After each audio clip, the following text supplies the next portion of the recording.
Sur le papier, ça fait rêver. Un bateau neutre en carbone qui fonctionne à l'énergie solaire, au vent et à l'hydrogène.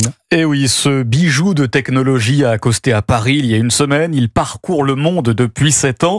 Il avait prévu d'achever son parcours ici, chez nous, sur la Seine, lors des JO.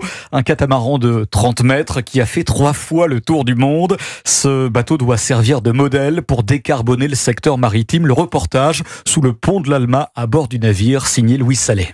Des panneaux solaires recouvrent intégralement ce bateau à voile et sous l'une des coques, des cylindres cachés fabriquent l'hydrogène à partir de l'eau de mer. Donc là, j'ouvre ce dernier capot. Hop.